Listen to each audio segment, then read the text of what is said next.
Give it time, see who shows up.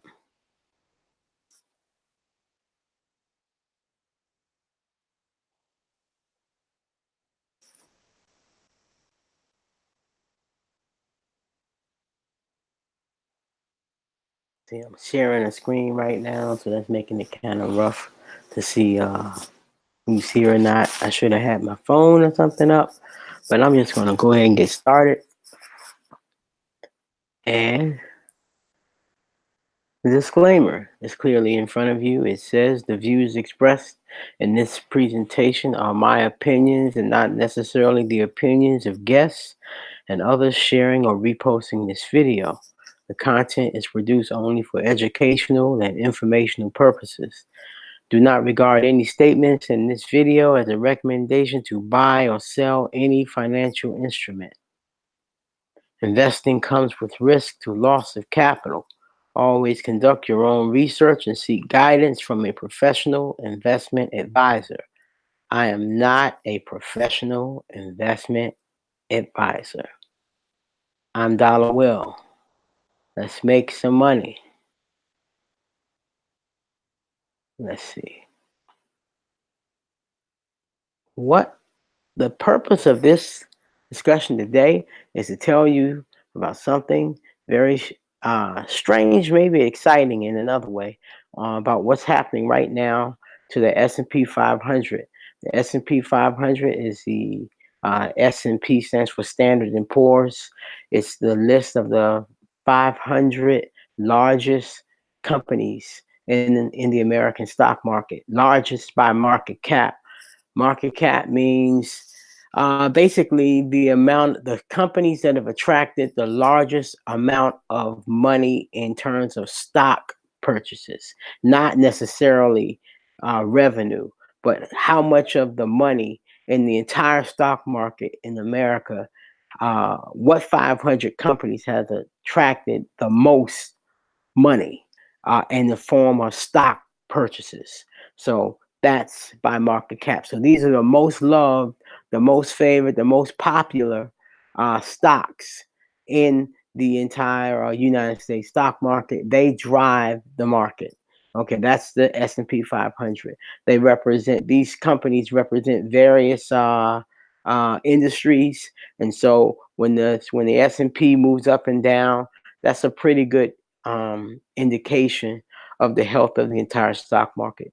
So on one level, the S&P is important because it represents the health of the entire stock market. It also is important because essentially everyone's retirement account is pegged to the performance of the S&P 500. So you can really kind of know how how your retirement account is doing, especially if you work for the federal government, just by following the S&P 500. You shouldn't really have to open a statement because more than likely your money is in some fund which is essentially pegged to mimic the movement of the S&P 500. What we have here today is a technical term called double bottom, which I'm going to discuss. Let me say, first of all, I have a Patreon account. And, as we say in on these Black Manosphere streets, the game is to be sold, not told. And I am a capitalist. I have no problems with capitalism other than the rich make too much, but I believe in some disparity to create motivation and incentive and reward. So, but all that to say, I'm in the business of helping people, especially Black people like myself, learn how to win in capitalism. And the best way to win in capitalism is by trading in the stock market. Okay, there are three ways your three relationships you have with money, and you can be an employee, you can be you can start a business, or you can invest in a business. We should have at least two of those three relationships with money in our life. So everybody's had a job. Okay, so that means if you're an employee, that means you should seek to become a business owner or an investor. So you can invest in a business various ways. Just by being in a partnership with someone starting a business, and or you can buy stock. Okay, a lot of people get wealthy off of stock. This is the most important information you can learn being in a capitalistic country. So the double bottom is the technical term we're looking at today. So some information, as I build this Patreon, um, I will be giving some information away free. This information that I'm giving you today is crucial. It's going to affect Americans at large, the wealth or poverty, if you want to look at the other way, of America at large. And so I can't sit back and not give this away. But as my Patreon page grows, there will be much information that will be privileged and for members only. Today, so what I like to do, my teaching style, most of what I say is gonna, when I can back it up to show you that I'm just not making stuff up. I'm gonna show you conventional sources for it. But a lot of things you have to put the pieces together and watch how markets behave in real time to reach other conclusions. And so there's some things I'll say time will tell whether I'm right or wrong. Okay, so I'm a technical trader. Technical trader, the I guess the philosophical counterpart to that would be a fundamental trader. Fundamental traders are concerned with things like the growth of the economy, the growth of the individual company, how much money the company's earned in the past, and stuff like that. Well, we technical traders, our view is all that information is old, and the current movement of the stock price relative to the past, that is all you need to know about the stock price itself and where the stock market is going. So there's a philosophical dispute between the technical traders and the fundamental traders. But I'm sure if you look at the best technical traders, you will see that the technical traders will call a top and a bottom long before the fundamental traders come out. Because by the time the data comes out about the earnings of a company and the growth of the economy, that information is generally 2 or 3 months old already. It's too late. But the price is happening now. Okay. So I'm a technical trader, and I think you should be a technical trader too. If you can learn both, great. But if you can learn one, then I say technical analysis is superior to fundamental analysis if you only can learn one. But learn two if you can. But you can get rich off of just this one. All right. So the S&P 500 is here. And I'm calling this the Vegas bet because there is a way to make money as the market declines. So what I'm going to do here is I want to go out and just get a bigger view, and then I'm gonna come back in just so you know. All right, so this is going back to 1980, just so we can get some perspective of what's going on. Okay. And I'm a practitioner of Elliot wave theory, uh, candlestick theory, um, price action. So their technical analysis includes a lot of different schools of thoughts and theories, and so there are ways for you to there's room for you to have your own system which is comprised of uh, selecting which of these dominant theories you subscribe to. So I first and foremost am a practitioner of Elliott wave theory. Everything else uh, I use is meant to clarify Elliott wave theory. So at the bottom here we have a stochastic oscillator, and we have what you can just look at this oscillator and see. We don't have enough data going back to the 60s, but if we did, you would see that we were low here on the scale, and being low on the scale means that prices were at a low, momentum was at a low, and that's considered being oversold when the oscillator is here.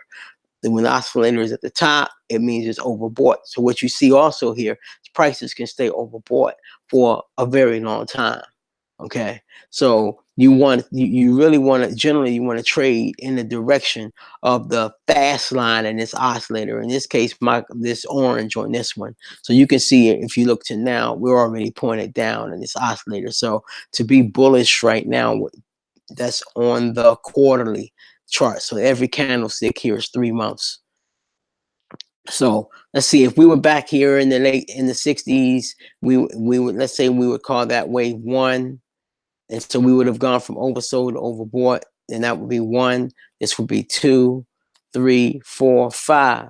So there's time. That means that we're ready. After 5, you have a pretty significant correction. Okay, meaning decline. Okay, and so the trend that everyone in the market is watching now is the trend that started in 2009. This peak here is in 2007. That's the one that started the last decline that everyone talks about. But as you see here, there was one before it in 2000. Okay, so declines in the market are normal. Okay, now they're painful. They're painful. This one in 2000 was painful. This one here with the dot-com bubble that burst. Okay, this one here was banking and housing. Okay, so they're painful, but what's scary and what's different now is the wave that we're correcting now goes all the way back to the 1930s. Okay, so we're not talking about this is coming from an Elliott wave theory perspective. If you want to get the big picture of Elliott wave, a more in-depth overview of my wave count and why I say this decline is nothing to play with, that's coming up now. Look in my folder and find a video from January of 2018. I believe it's the very first video that I posted. It gives you over 100 years of analysis of price movement, and I explain in there the wave count. And once you get that perspective, you'll understand what the rest of us doomsdayers, basically where we're coming from. Okay, so this section here, this last leg, is the now that we've been living in. We've been living in the prosperity of this rise since 2009. Okay, let's see. So in one sense, everyone is just looking at this rise since 2009. I have a red line here, which is the support for the price. And so if we were to count this in Elliott wave, we would say this would be wave 1. So let me just say it's 5 waves up. Okay, the odd numbers are up, the even numbers are down. So the simple way to do it, you put a trend line there. If you see that the price has already touched the line twice, then that tells you obviously this is wave 3 and this is wave 5. Okay, so you got wave 1, 2, wave 3, 4, 5. Very simple. Anybody can do it. Okay. And now these sub waves, like this section here for wave 1, the section here for wave 3, the section here for wave 5, and these counter trend movements. These are called fractals. Okay, so this would be fractal 1. So you can substitute a wave, the word wave, and fractal in a sense. Okay, this would be fractal 1 of 5. This would be fractal 2 of 5, and so on. Fractal 3 of 5, fractal 4 of 5. Okay, and this is 5 of 5. From here to here is fractal 5 of 5. Now, looking at fractal 5, we see Think of the wave as the parent, the fractal is the child, okay? So you see here, same thing, you draw the support line, you got two touches right here. So that tells you that this is wave 3, this is wave 5. We made a higher highs. Now you'll notice in my video, I'm not always right. Now, um, a lot of technicians, some are better than others. As you watch more people, you'll get a handle on who's right and who's wrong. Time proves solves everything, answers all questions, settles all disputes. Time and history settles all of it. All right. And so in January of 2018, I was wrong. I thought that this was the end. Okay. Now, as I said, we have 5 waves up. 1, 2, 3, 4, 5. Now, counter trend movements are ABC 1, 2, 3. Now, this is Elliott wave theory. Okay, according to Elliott wave theory. Now, I was wrong. This came down and we eventually made another high. And then what happened? The trend line, the support got violated. Boom. Okay. So yeah, I was wrong, but I wasn't wrong for long. Okay. And so we had the correction right here, but it's not over. Now, that this decline uh is part of the correction from the start of the trend, which started in 2009. Okay. So you got to really keep these fractals together. It gets kind of confusing. All right. So although we made a new high here, and this high is in October, we violated it. And in technical analysis, there's a common saying that prior support and these lines at the bottom support the price. They hold up the price. There's a saying that goes, prior support becomes future resistance. So the price, and so I tell everybody I teach, when you draw these support lines, don't erase them just because the price fell through it. You want to leave it there. You want to see if prior resistance becomes support. Prior support becomes resistance. Okay, so I'm gonna zoom in. So we see down here on the oscillator, price fell. We also see here that we went from oversold to overbought, and now we're back up in the overbought area again.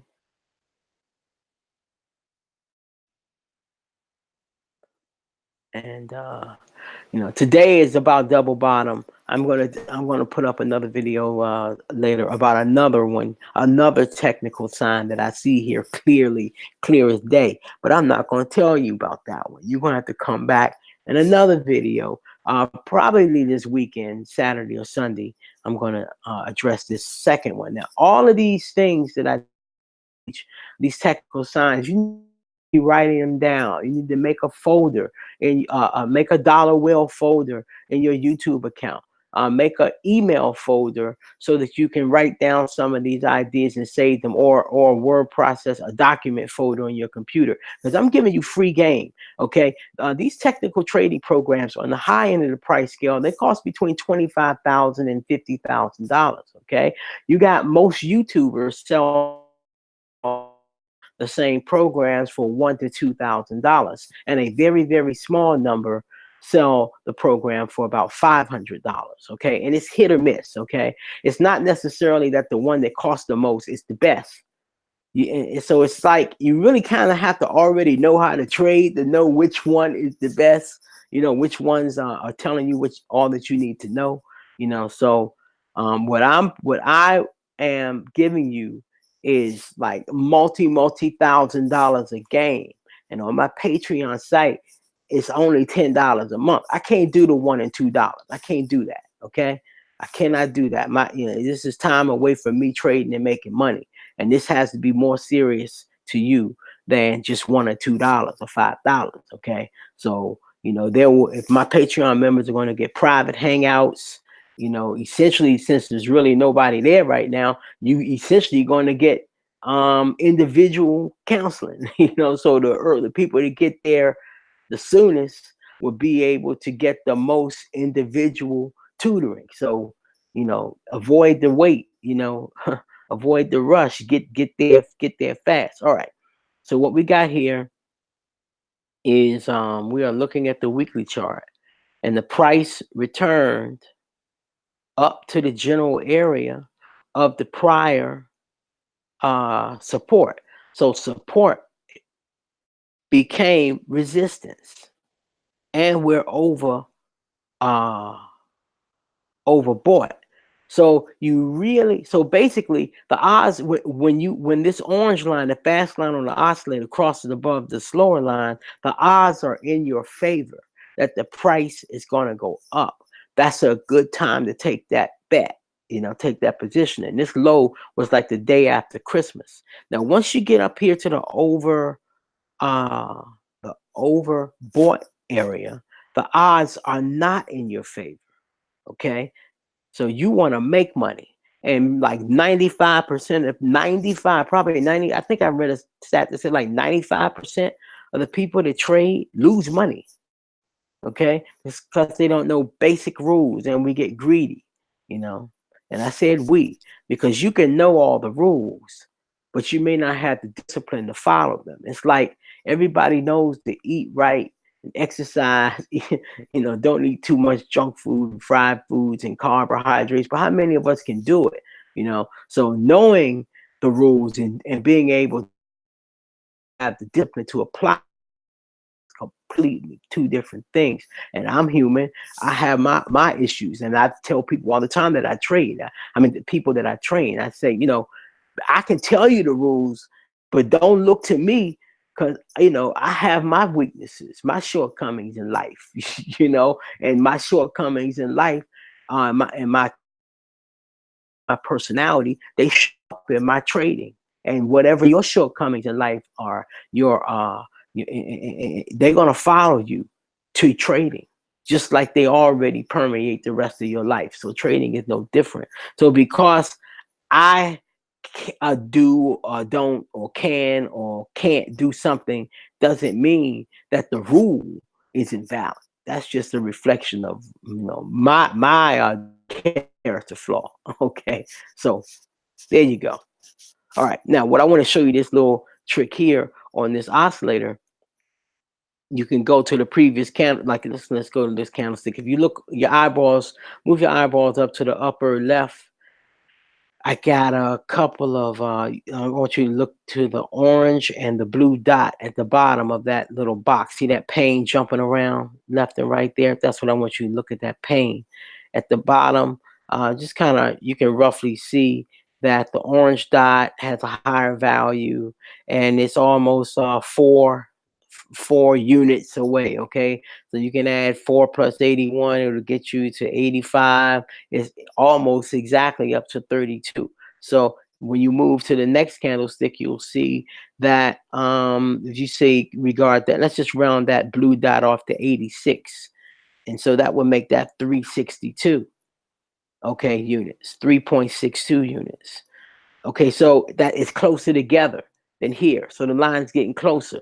So not only are we overbought, but the space between these two lines, which make up the momentum indicator, are getting closer together. That's telling you even more graphically that the odds of you betting that this thing go higher, that's a bad position, a bad idea. The statistics of the market is telling you don't buy right now.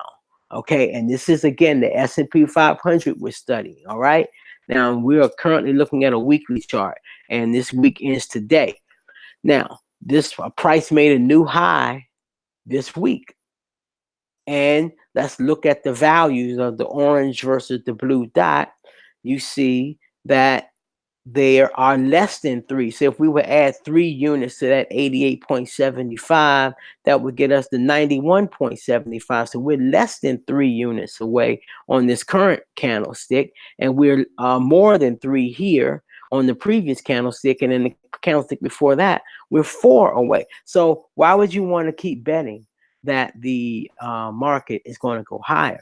Now, again, I begin with Elliott wave theory to give me an idea of the overall trend.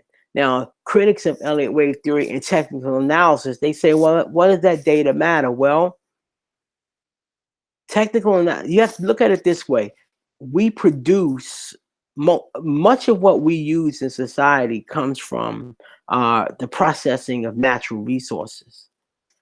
Those resources are not fine; they are finite, and within that, there's a supply buildup of those resources. So basically, if you know something is valuable, naturally, if you have the money to buy a whole lot of it, you will hoard it. If you knew that gold and metal and steel and oil, that whatever price you buy it for today, next month it's going to cost even more. If you knew that that was more or less the rule, then for the next decade you would just buy a bunch of oil and sell it and make the profit and just make a living that way. Well, eventually the supply of the raw material uh, it becomes excessive, and you get like the steel glut that we have. That's why steel and aluminum glut. That's why Trump imposed the tariffs, because there's a global glut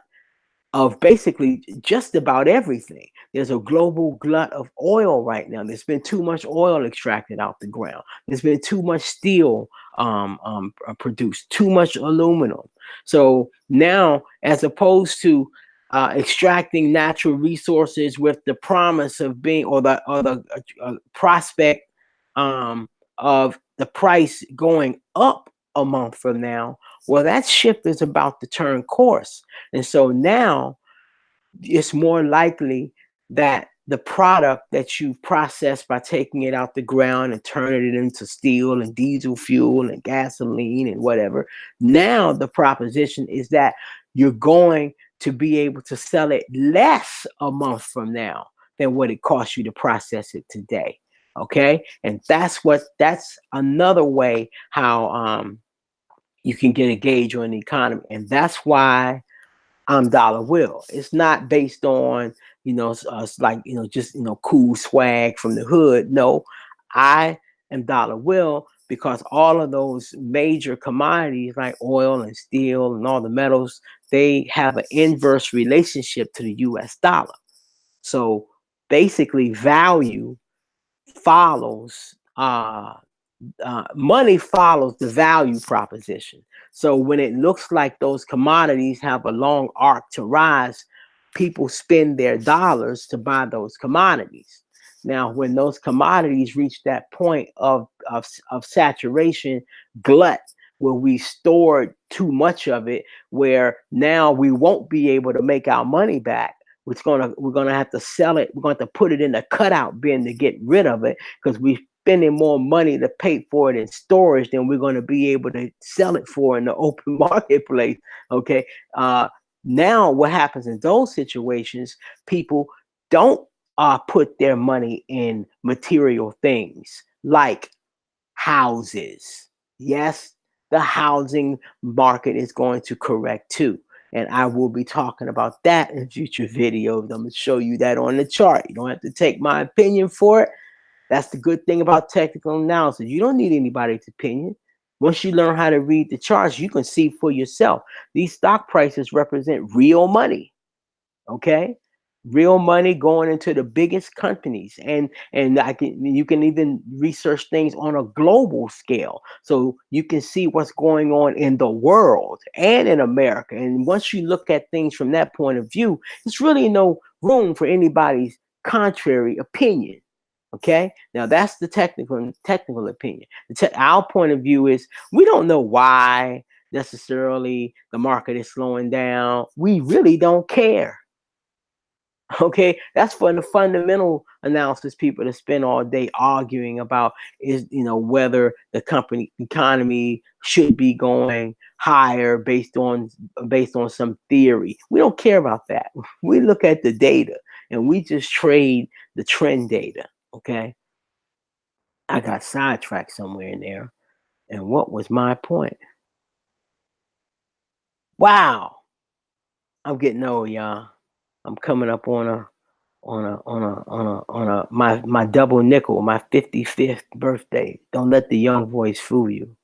I've been around these streets a while. All right. Wow, I hate that I forgot what I was saying. Okay. Oh, about I guess I was talking about the commodities. I'm gonna walk my way back. Oh yeah, so money moves from those material things like gold, oil, houses. Now this part is globally. Okay, globally, money moves from those things to the U.S. dollar. Okay, so other countries invest in the US dollar because that the US dollar is going to rise during these crisis moments and other currencies are going to fall. And so when the US dollar rises, that's a chance for the interest rates to go up and make money off of that demand. Although the Feds just announced that they're not going to raise the interest rate, or they didn't say that they were. I don't really care what they said. I know that they're going to raise it when this dollar starts to rise. So that's just from looking at history. So I won't be surprised when it rises. And when it does, I want you to come to this video and type in there dollar, you were right. And I won't take it personally when you type in dollar, you were wrong. Okay.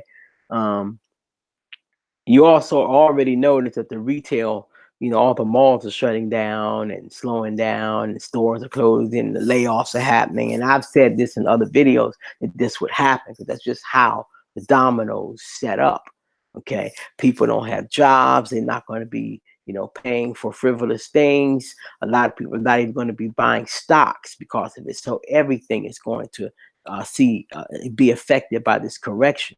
So, and technical analysis trains your mind how to see where the dominoes are so you can make money off the decline. We're going to talk about that in a minute. Just first dealing with the perspective. Then let me come on down to the daily view of this chart.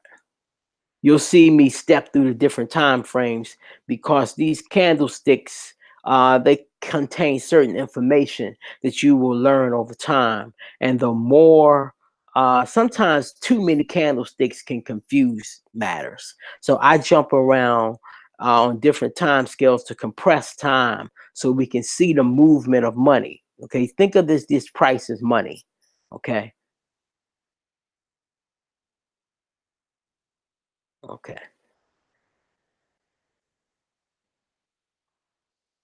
Okay, so what we got here is that same. Oh, I can't get it all in. This is that same uptrend. This was that high in January when I was wrong, when it came down and bounced off the top, and this is where we are now. When I started making now the rule of trend is in an uptrend, you make higher highs and higher lows. And in downtrends, the reverse of that happens. So whenever, like in this case, like if this low was to ever be violated, that would be a cause for concern. So you can just look at concentrate on the horizontal line here of this crossbar here. That's how you find price support. Okay, so that would be a key price support. This would be the next one. And this would be the third one. Okay, so this one here was on March 8th. And I thought this was going to be it. It wasn't. So before I had the trend line going this way, and I was wrong. So now again, technical analysis is not perfect, but you can get close. And as you get better, the closer you can get. Okay. You got me. I'm sorry, y'all. My mind just thought of something. I just wanted to see something. Earlier, prior. I said prior support, resistance become prior support. It didn't. The price didn't quite make it back up there. It didn't quite make it back up there for this one, but good try. But all right. So when the price broke here and made a new high, I moved my support line. This is now the new low, and this is now the new high. Now again, we're looking at the daily chart. Let's look at the stochastic real quick. First, I want to point that the momentum oscillator is pointing down. It's going down. Okay. And the last time, let's see, you had our low right here on the 8th, and the oscillator eventually went north. And so it hasn't really crossed since in a while. But you can see here it started to move up. You know, if you go, you can go down to other smaller time frames than a dollar to see a more fine resolution in this. So, you know, what we do in technical training, we do a confluence of things. Like if somebody was betting on this downturn, you basically just put a trend line between these three candlesticks. You see on this particular day it hopped, and so that would be a sign that, you know, to get long again. All right, and every one of these was higher except for the here. Okay, and then it made this big candlestick here yesterday, the 21st. And what happened today, which is causing concern, is the price today went lower than yesterday's high, and it also is lower than here. In fact, we're all the way back here to the 15th before you get to if we go back the current price, we'd have to the 14th. Let's see, this is, I'm looking at the information box where it says low 2803.46, and the current low of today is 2804. We almost there. So we're talking about the 14th, and today is the 22nd. That's like 1 week. So in 1 week of trading, meaning since last Thursday, the decline today wiped out all of the gains since last Thursday. And if you think yesterday when the Fed made its announcement, and people say that the market popped higher because of it, all of that optimism was eliminated today. And it's just 1 o'clock. The market closes at 4. So all that optimism was wiped out today in about 3 hours of trading. So that tells you right there that the pessimism is greater than the optimism. Another way you can look at it, I don't really use the volume tool, but I'm going to bring it up since a lot of people like to look at it. Let's see. Why can't volume?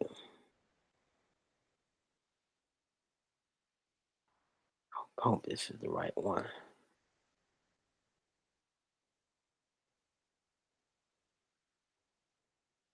Wait a minute, it didn't come up. Let me try. Let me see.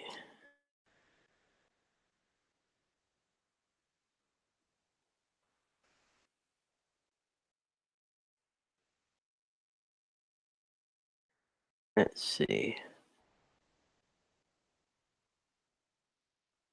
I don't know why this is not letting me see it. I don't know. I have to figure that out. The site I'm using is Bar Chart. It's a free site, and I have to find out later why it's not letting me see the volume. Hold on. Now it's not giving me my. Let me see. Let me take all this off.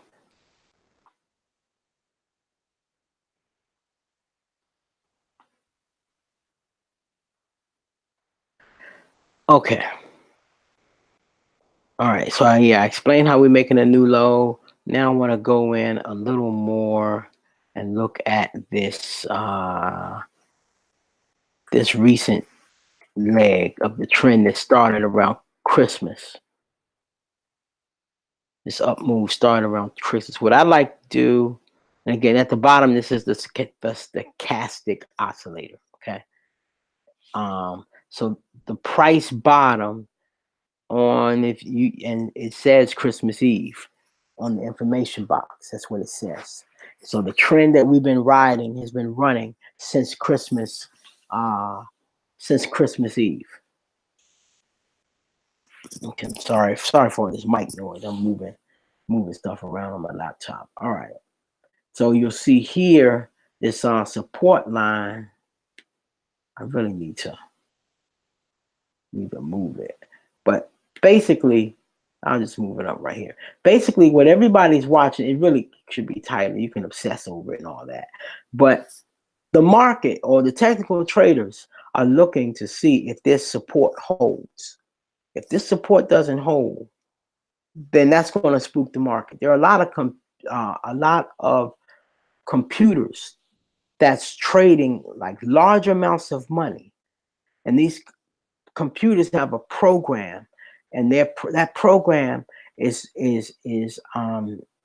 written to notice a violation of a support like this, and it's also going to look to see if this price makes a new low. Just like we the prices drop below this point here, and we have a lower low here. Well, now the big lookout is to see if this support holds. I believe this support is going to hold today. A lot of times the market ends on a cliffhanger on a Friday.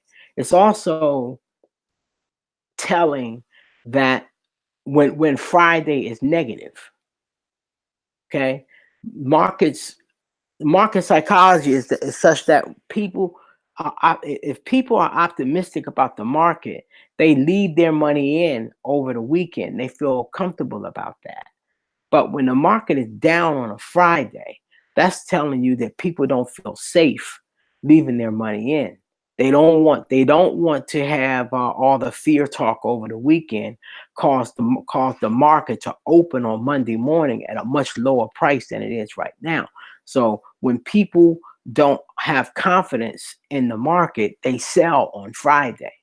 When people are confident in the market, they buy on Friday.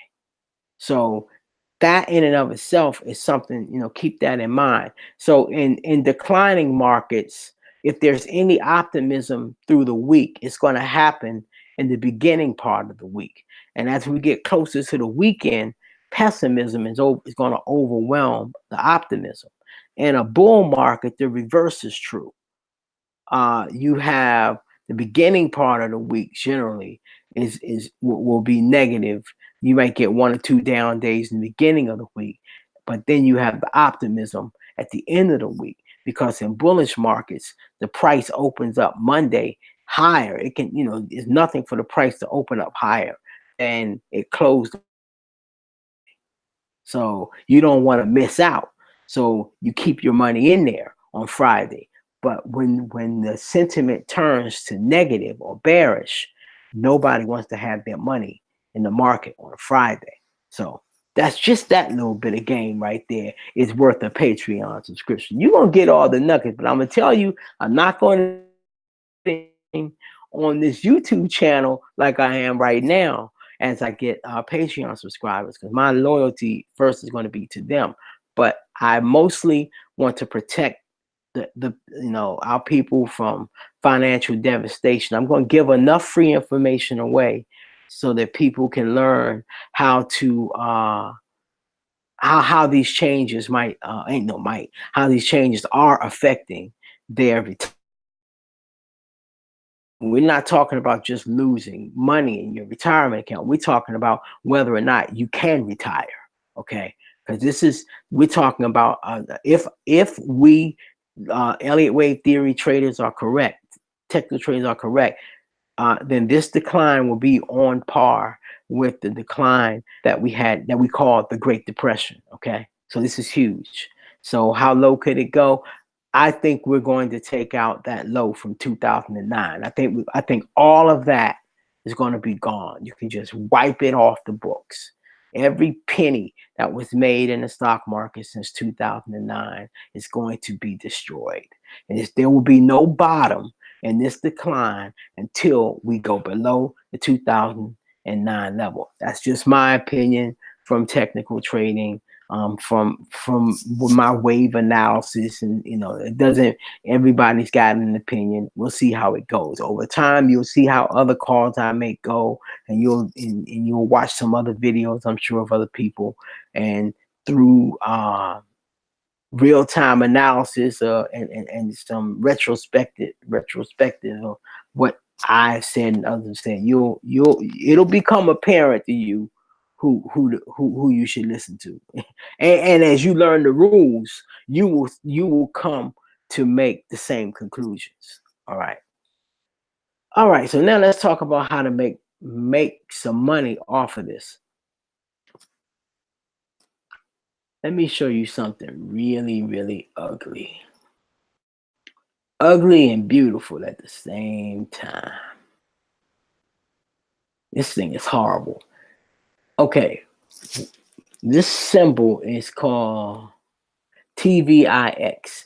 TVIX is a volatility uh, indicator. It's a leveraged volatility indicator. It's kind of confused. I don't want to go deep into it, but basically it bets against the market. It's a bet that the market is going to go down. And as you can see, except for this little spike right here in 2011, um, yeah, in 2011, it it got destroyed.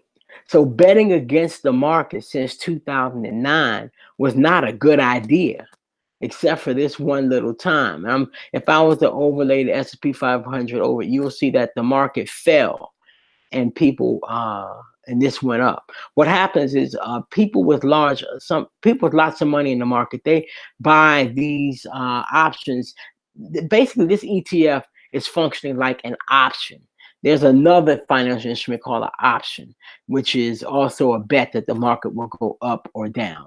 And there's the option that represents a bet the price will go up. It's called a call option, CALL, and the play betting that the market will go down is called a put option, PUT.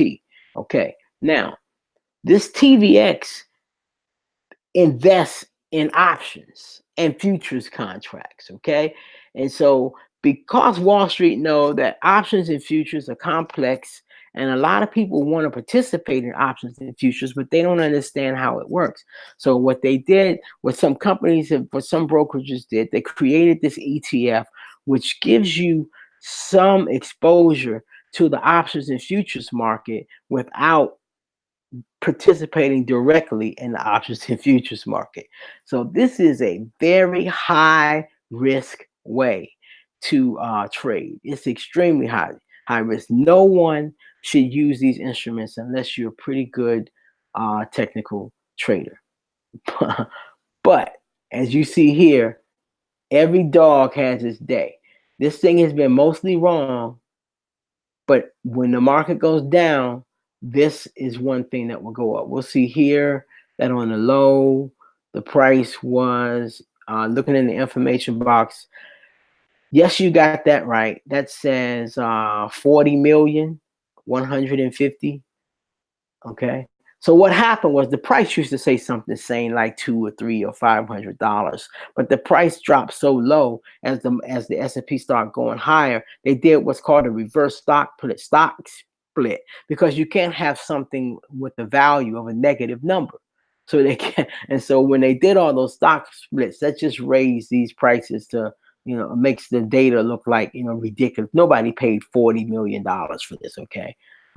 So just so you know why the numbers look ridiculous, but it still gives you a good indication of where things were. So it's about 40 million here on the low, and on the high, it went up to 272 million. So something like, so what would that be?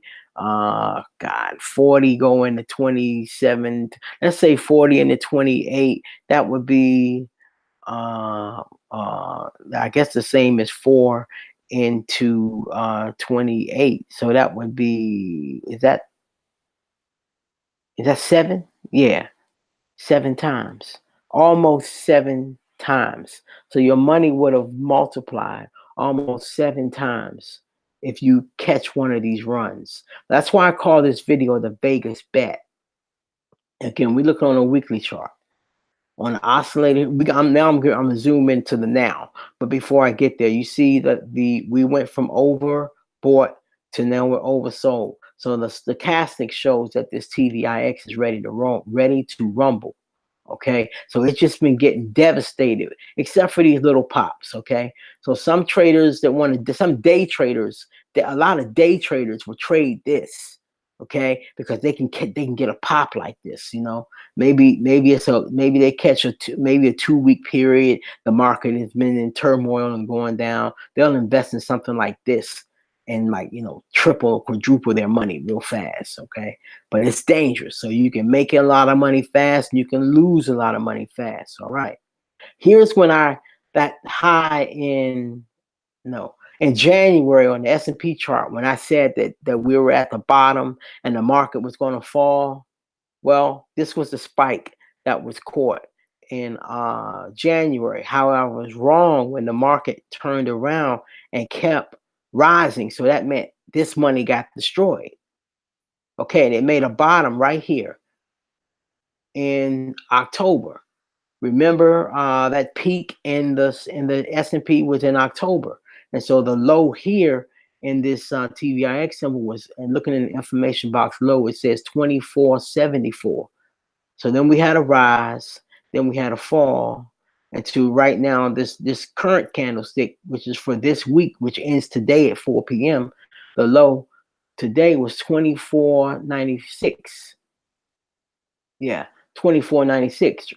Remember, the low here was 2474.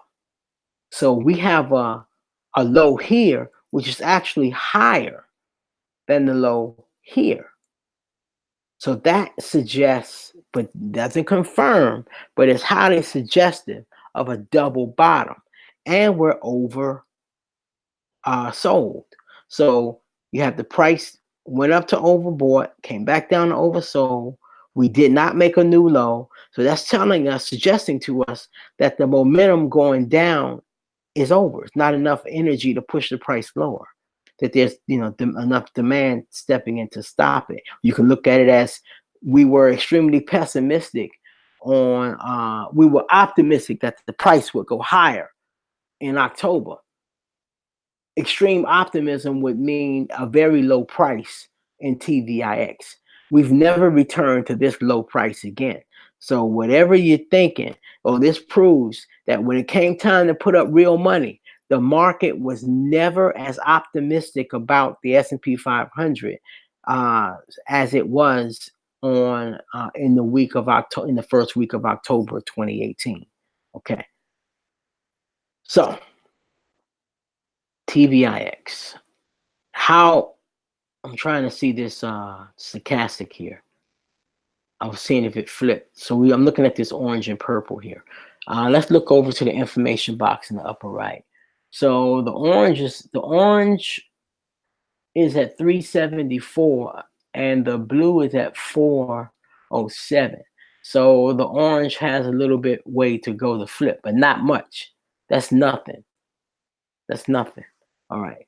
So now I want to go in on a daily and show you, yeah, this candlestick is just from today. So let's see. The low was the 19th, and the 19th was what's that, Tuesday? Let's see, the 20th was Wednesday. Yes, Tuesday. So if someone bought this, let's say they bought this on the low, and let's say they bought it $25 on Tuesday. Today on Friday, it hit a high of 31. So we're talking, what's that, about 20, more than 20% that somebody made on their money just buying it since Tuesday. And the trend, in my opinion, is going higher. You see on the daily chart, the stochastic is already crossed. And we're in the oversold area with the momentum heading up. As the momentum goes up, the price is going to go up. Now, when we made a new low, and this trend line was broken. In fact, even if you do it that way, that sets off computers. Okay, one, everybody sees this as a lower low.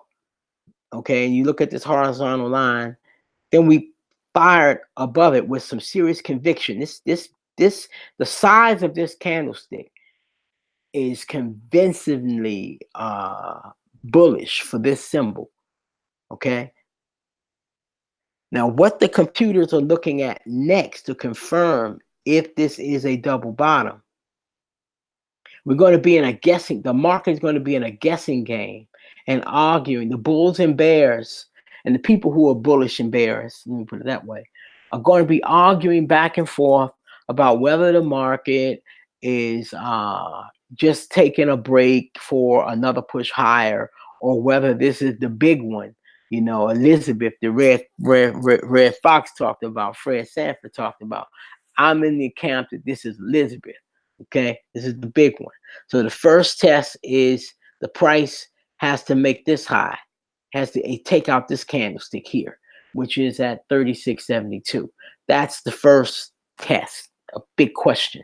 Okay, so all eyes will be here next week to see if enough pessimistic money comes into the market, betting the market is going to get see a downturn, so much so that we take out, that we make a new high. Remember, the trend is a higher high and a higher low, uptrend rather, higher high. Then after that, the question is going to be, will we take out this high here?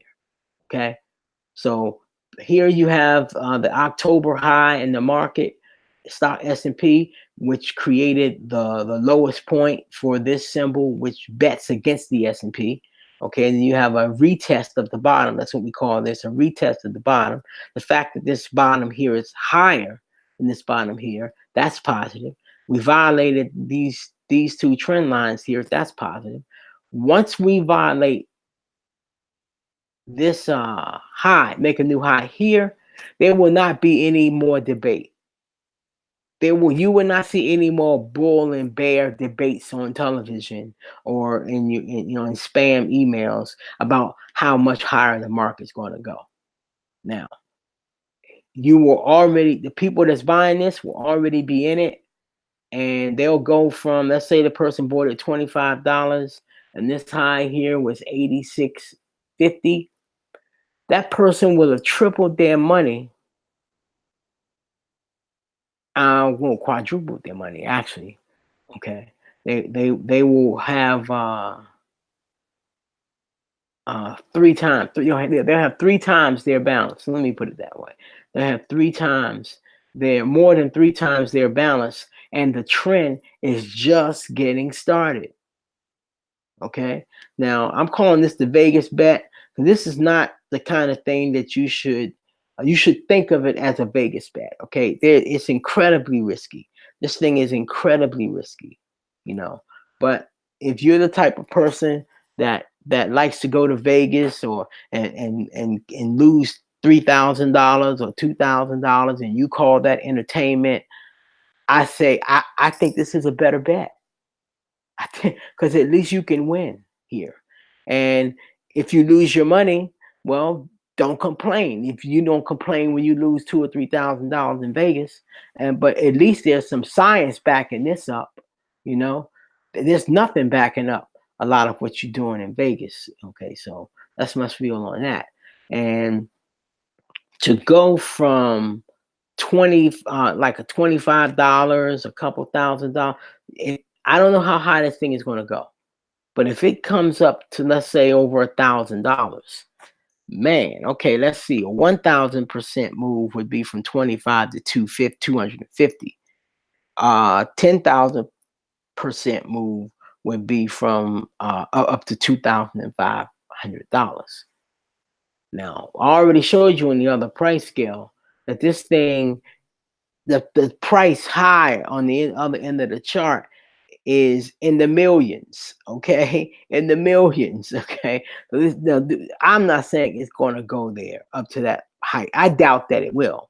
Okay, but to go to make a modest move, to say maybe a couple thousand on this point, on this scale, yeah, that's absolutely doable. And I'm being conservative. I think more than that is doable. Basically, as long as people, what a lot of people do that are long the stock market, they buy this and they call it insurance because it's cheap. They will buy this as a hedge against their portfolio. Okay, now as they lose money in the S&P, the shares they own in this symbol will go up. And if they don't own enough of these shares, it'll negate their losses, either partially or totally. And so that's really how people use this. But now this part is my opinion.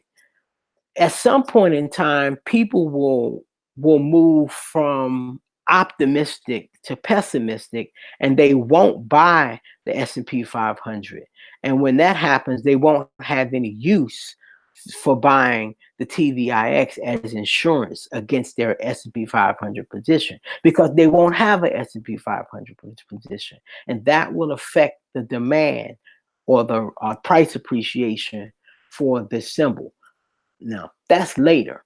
But in the meantime, in the early time, one of these pops that we were talking about that we've seen before, it's going to happen again. And this reversal or this drop in the market is going to be much greater than what we've seen since 2009. See, these are counter trend moves, just slight, counter trend retraces of the price decline. If my Elliott wave theory projection is correct, what we're looking at here is not just a minor pullback or correction, as they call it. We're talking about a reversal of the entire trend. Okay, and if I'm right about that, then we're talking about, theoretically, I'm not saying this will happen because I don't know how much demand the market will have for this over time. In theory, it could take out this high. In fact, this chart doesn't even go back to 2009 for me to see what the real high would be. But this thing is saying 251 million. Okay, now I don't know if it's going to go that high. I don't know how high it's going to go, but I sure would like to take the ride. And so that's what I mean by the Vegas bet. Now there's another fund which has the same thing. It's called TZA. And TZA is a small cap bear. And what the small cap is, just as the large cap, I'll just say the S&P 500 is the 500 largest companies. There's another metrics out there called the Russell 2000. And it's the 2,000 smallest companies in the stock market. There's something like 5,000 stocks in the US stock market. I think it's something like that. And the 2,000 smallest companies, that's where you'll have like your penny stocks and your small companies. When they grow and they expand to other markets and other cities, they see this phenomenal growth. And that's when the stock price goes from a penny to $10 or $100. And so small cap stocks are a good way to make a windfall when the market is rising. Now, when the market is declining, small cap stocks take the worst beating, because these are small companies. They don't have the cash reserves to survive a downturn, and bankruptcy is the most likely thing that's going to happen to these small companies. And so this fund, TZA, bets against those small companies, as we see betting that the market would decline since 2009 was a suicide bet. But it looks like we got a market reversal here. And what do we have here? We got a bottom, and this bottom was in August of 2018. And it looks like we have a higher low here. So we can see, if I was to put a trend line here with all these red candlesticks, this is the weekly chart. It never had a positive week. And then we broke the candlestick. This high here is 1053. This high is 1049. We'll see if by the end of the day we take out this 1053. But we also see on the weekly chart, we went from overbought to oversold. So a lot of money is and this is a Vegas bet too, y'all. A lot of money is going to come into these markets and looking to purchase this ETF, which bets against small cap stocks. So you're betting against the 2,000 smallest companies. In the TVIX that we were talking about before, you're betting against the 500 largest companies. Okay, so And I mostly trade ETFs, okay? And I look at things in terms of industries and indexes. I don't have time to be picking individual companies, okay? It's just money to me. I'm just in it to make the money. I don't care about these companies per se. I just want the money. So fundamental analysis, they love the companies they invest in. I just want the money. I just love the money. I show me the money. I, I want the money. Did I say I want the money? I make that clear. As soon as these companies, their price is not performing, I leave them. I leave them. Just like a woman that they putting out. Okay. What? You got nothing for me? Oh, I'm sorry to hear that. I'm out. Okay. So there you have it. You learn a little bit about technical analysis, Elliott wave theory. We talked about the double bottom. We talked about the significance of the S&P 500 to the broader economy in general, and your particular your retirement portfolio in particular. And we talked about two Vegas bets, ways to bet against it. Okay. There's another one. I think it's called XPXL, SPXS, I think. Yeah, this is another one. I've never even looked at this one, but just you get the point that there are many ways to make money as the market is going down. And I showed you two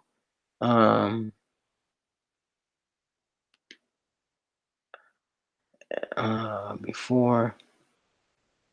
And this one, I need to study this some more to see what it's really doing. It looks good too, though. I mean, that's I got used to seeing this color. Okay, yeah. So you got this big nasty. We're looking on the daily chart. You got all this pessimism.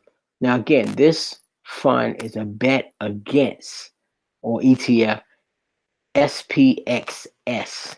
Is a bet that the S&P 500 is going to fall.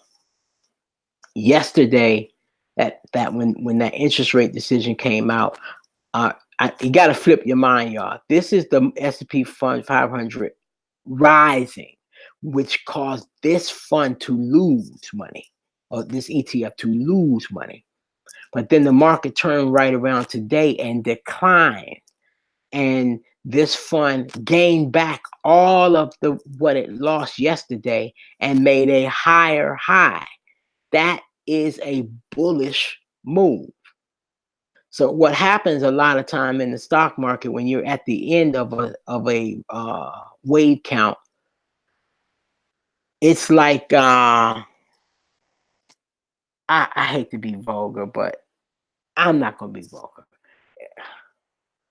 The market blasts off. Okay, let me put it like that. It completes the run. It tops off. Okay, so there's a lot of buying at the end of a run, at the end of a trend, and all of that purchasing is not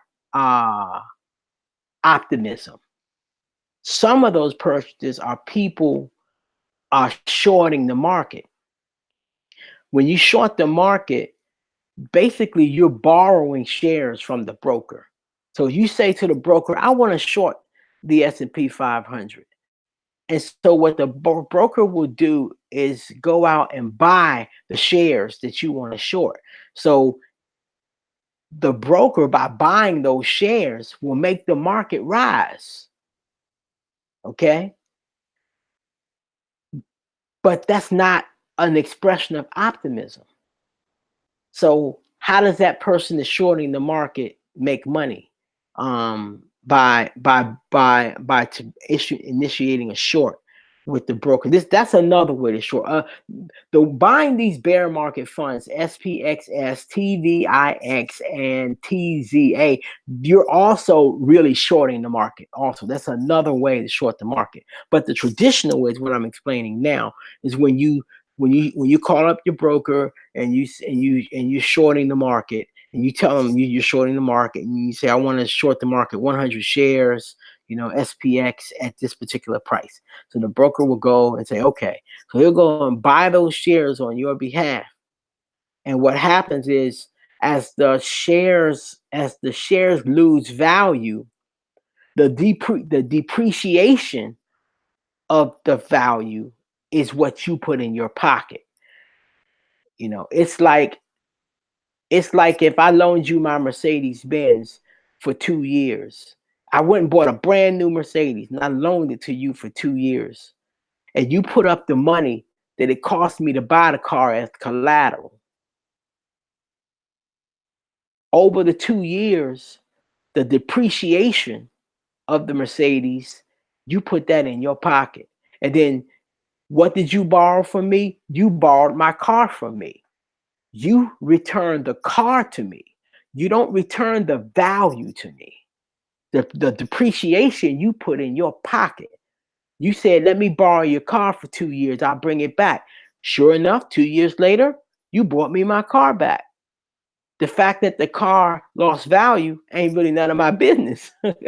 I know it's twisted, but that's what shorting is. You borrowing the shares from the broker and you're returning the shares at a later date, and you're pocketing the depreciation of the value of those shares. And as long as you have the money, as long as you return the shares to the broker, he's good. But let's say you take out a short position and the price goes higher. Well, now you got to pay that broker, because now the value of what you borrowed, which is those shares, is greater than the money you paid him. And so now you into his money, the broker's money, and you're gonna have to put some money in that account. It's gonna eat away at your balance, your spare money you got in your account, because the broker is not gonna go negative now. So if it's losing money, you're making money. And so the broker doesn't care. He's looking at it as though, you still got the shares, so he's fine. And as long as you return the shares later, then you pocket the price, the depreciation, all is good.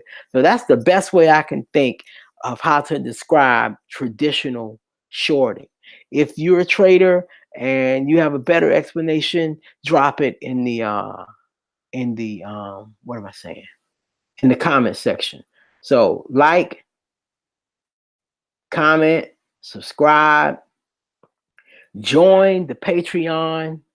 It's $10. I can't do the twos and fews. For you youngsters, let me teach you a life lesson. People confuse the price of the thing with the value of the thing. That's why you can't date for free. Because if it costs people nothing, they think it's worth nothing. People only value what they pay for. So I'm going against the grain and hoping that you guys value this enough to pay for it. But I know human nature says that we won't, but a few people will. So there's some stuff I'll give away for free. The people that can recognize value will see no problem with paying $10. Because they've already done the work. They know that other trading programs usually cost between anywhere from 1,000 to 50,000. They know that that's the common rate. So that's all I got. I hope you know what? I'm sorry, I never even checked the comment. Let me look in on the daggone page. I never even looked at the page. That whole time I've been going. Let's see. I'm in the screen share. And let me see. How do I get to my own page, y'all? To see the daggone. I ain't even have it launched. Now I'm gonna have to mute it. Let's see. It launched. Okay. Oh, I got some people riding with me. I got 2 people. Okay. I don't know who all was here earlier. I had JBA Mega Montana. Peace, bro. Peace, bro. I got Nick A. All right. I had Jerron Venable. I know this thing went a little long. I had some people riding with me. Cool, cool, cool. But I appreciate you brothers being here. Corey B06. Okay. I hope you guys are subscribers. If you are, you need to definitely, if you are not, you need to subscribe. And just a note, you notice I don't put up videos every day. And I'm not putting up the fluff. It's not that I'm above the fluff. I'm hanging out in the same YouTube manosphere spaces as everybody else. Okay. It's just that when I'm trading, I'm always on them charts, and these videos that you see they do take me away from making real money. Okay, so it is a sacrifice to spend time on out here, especially during the trading day. You know, so if anybody got a specific question, I'll take a couple since there's only a couple people here, and then we can close it on out. Anybody got a question? If you good, then I guess I won't see a question. If you type in a question, hit one. That way I know you at least working on one, because otherwise I'm gonna shut it down. All right. Well, I'm just gonna shut it down. Thank you for riding with me today. Peace. Oh, and I'm gonna be on the Black Brain Trust. I hang out there on Friday evening. So who knows? Sometimes we talk about, I adapt what I do to that uh format. There are a lot of folks there are interested in cannabis and CBD and what is it? I guess it's the same thing. Cryptocurrencies, retail, housing. So when I'm on that channel, I'm likely to talk about other things, other charts other than just the S&P. Okay, because we're talking about things specific to what the people on the Black Brain Trust are discussing that night. So see you on the Black Brain Trust around, I think that's around 8 p.m. Eastern tonight. Peace.